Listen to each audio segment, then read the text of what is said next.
के तालिब इल्म अस्सलाम वालेकुम। आपका सब्जेक्ट है माशरतुल उलूम और पहला चैप्टर है इसका कदीम से जदीद दुनिया। बच्चों, आपने इससे पहले जनूबी एशिया की तारीख के बारे में पढ़ा था। आज हम हिंदुस्तान की तारीख के बारे में पढ़ते हैं। हिंदुस्तान की तारीख हो और मौर्य ख़ानदान का जिक्र ना हो जो नामुमकिन है, और इससे हिंदुस्तान की तारीख नामुकम्मल रहती है। सबसे पहले हमें ये जानना बहुत ज़रूरी है कि मौर्य सल्तनत को मौर्य सल्तनत क्यों कहते हैं। मौर्य सल्तनत को मौर्य सल्तनत इसलिए कहा जाता है कि इस ख़ानदान के लोग मोर पालने वाले ख़ानदान से ताल्लुक़ रखते थे और मोर इनका पालतू जानवर था। मौर्य सल्तनत का पहला हुक्मरान चंद्रगुप्त, उसके बाद उसका बेटा बिंदुसार, उसके बाद उसका बेटा अशोक था। अशोक चंद्रगुप्त 500 कब्ल मसीह में हिंदुस्तान का राजा बना। उसके दौर हुकूमत में हिंदुस्तान में छोटी छोटी हुकूमतों को कायम किया गया और छोटी छोटी रियासतों को फतह किया गया, और इस तरह आहिस्ता आहिस्ता सल्तनत को वुसअत दी गई। चंद्रगुप्त के बाद उसका बेटा बिंदुसार जानशीन हुआ, जिसने 298 से 272 कब्ल मसीह तक हुकूमत की, और उसने अपने वालिद की पॉलिसी, उनके कवानीन, उनके उसूलों को जारी रखा और हुकूमत को वुसअत देता चला गया और हिंदुस्तान पर अपना इक़्तिदार मजबूत कर लिया। बिंदुसार के दौर हुकूमत में हिंदुस्तान ने काफ़ी वुसअत हासिल की और वहाँ पे लोगों के अंदर सियासी और समाजी शऊर पैदा हुआ। बिंदुसार के बाद उसका बेटा अशोक जानशीन हुआ। अशोक ने अपने दौरे हुकूमत में हिंदुस्तान को आलीशान तरक्की दी और वो हिंदुस्तान का सबसे आलीशान और सबसे शानदार हुक्मरान बनकर उभरा। बच्चों, आपके सामने मौर्य सल्तनत का नक्शा है जो ये बताता है कि हिंदुस्तान ने मौर्य सल्तनत के दौर में कौन कौन से हिस्से फतह किए और कहाँ कहाँ उसकी हुकूमत कायम हुई और कहाँ कहाँ हिंदुस्तान को वुसअत दी गई। मौर्य सल्तनत 265 कब्ल मसीह मौर्य सल्तनत का क़याम अमल में आया, और ये सल्तनत के वजूद के दाखिल में ज़्यादातर हिंदुस्तान इसका हिस्सा था। चंद्रगुप्त के बेटे हैं बिंदुसार, और बिंदुसार के बेटे अशोक के दौर में हिंदुस्तान में हुकूमत ने बहुत तरक्की हासिल की और हिंदुस्तान को वुसअत देते चले गए, और हिंदुस्तान में समाजी तरक्की हासिल हुई और लोगों में समाजी शऊर पैदा हुआ, और इसने समाजी तरक्की हासिल करने के लिए उसको मुख्तलिफ दर्जात में तकसीम किया। इसके दौर में बुद्ध मज़हब को तरक्की हासिल हुई और बुद्ध मज़हब फैलता चला गया। उसके बाद मौर्य सल्तनत में छोटी छोटी हुकूमतों को सियासी हुकूक हासिल थे, और यहाँ के लोगों को, ख़ास तौर से आम लोगों को सियासी शऊर पैदा किया गया और उनमें सियासी हुकूमत का क़याम अमल में लाने के लिए राह हमवार की गई, और इस तरह चंद्रगुप्त ने सियासी तर्ज की हुकूमत कायम हुई।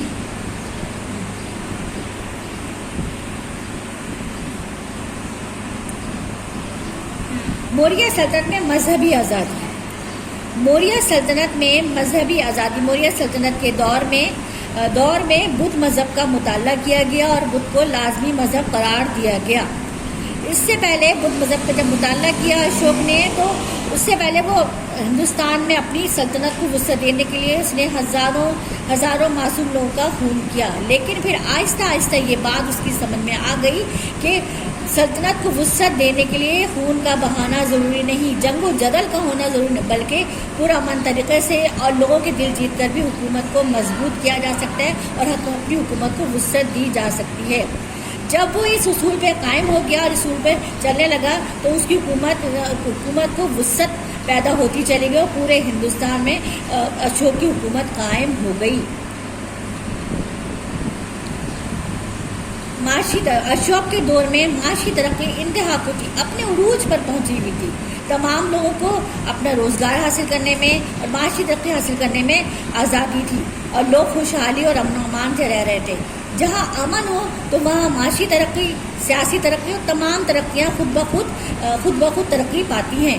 اور لوگوں کے طرز زندگی میں تبدیلی آتی جاتی ہے اور لوگ خوشحال زندگی گزارتے ہیں. وہ معاشی طور پہ بھی مضبوط ہوتے ہیں اور ذہنی طور پہ بھی پرسکون ہوتے ہیں. اس طرح ہر ملک کو وسعت ملتی ہے اور ہر ملک ترقی یافتہ ملک بنتا چلا جاتا ہے. اس میں لوگوں کو آزادی دینا بہت ضروری ہوتا ہے. معاشی ترقی موریہ حکومت میں خصوصاً اشوک کمار کے دور میں معاشی ترقی اپنے عروج پر تھی. معاشی ترقی میں امن خوشحالی تھی. زراعت تجارت کو ترقی دی گئی, ٹیکنالوجی کو ترقی دی گئی اور اس طرح ہندوستان جدیدیت کی طرف آنا شروع ہو گیا.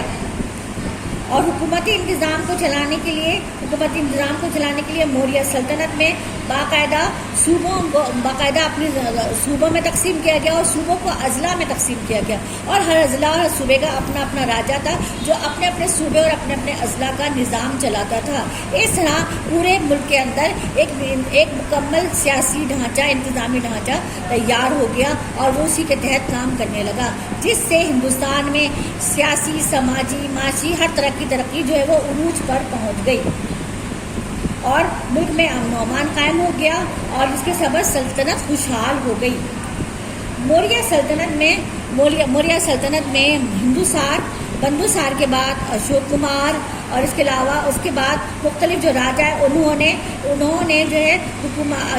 نے سنہری دور حکومت قائم کیا اور ان کا جو دور حکومت وہ ہندوستان کی تاریخ میں ایک سنہری حروفوں میں لکھا جائے گا اور وہ ہندوستان کی ترقی کی جہاں سے ابتدا ہوئی. چندر گپت ہندوستان کی تاریخ کا عظیم رہنما تھا اور اس کے بعد راجا اور اس کے بعد اشوک کمار حکومتی نظام کا بانی تھا.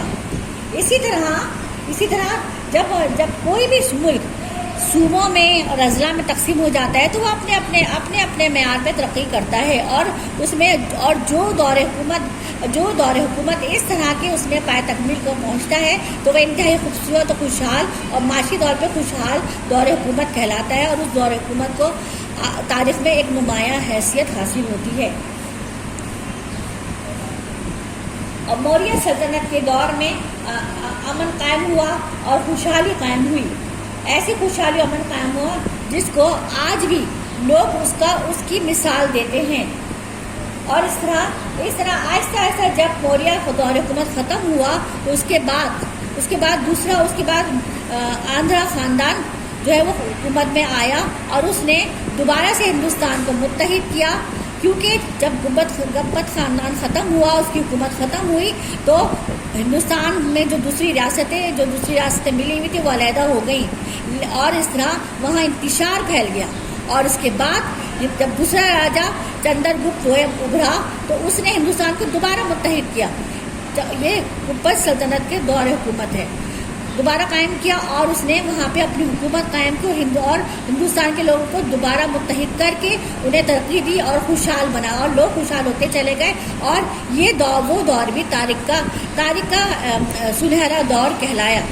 اس دور میں ٹیکنالوجی میں سائنس میں صنعتی ترقی میں ہر سطح پر ہندوستان میں ترقی کے راہیں ہموار ہوئی اور اس میں فلکیات اور ریاضی کو بھی مرکزیت حاصل ہوئی. اس طرح ہندوستان کی تاریخ میں مختلف ادوار ایسے آئے جس نے ہندوستان کو ترقی دینے میں اہم کردار ادا کیا. اور آخر ہندوستان کا مذہب ہندو مذہب جو ہے وہ دوسرے گپت خاندان کے جو دور گپت دویم تھا اس کے دور میں اس نے ترقی حاصل کی اور وہ ریاست کا مذہب کہلایا اور آج تک ریاست کا مذہب ہے. تو بچوں امید ہے آپ کو دور سلطنت کے بارے میں, گپت خاندان کے دور سلطنت کے بارے میں جو ہندوستان کی تاریخ کا اہم حصہ ہے اس کے بارے میں کچھ معلومات حاصل ہوگی اور اس کے بارے میں آپ نے جانا. انشاءاللہ اگلے سبق کے ساتھ ہم پھر حاضر ہوں گے. اللہ حافظ.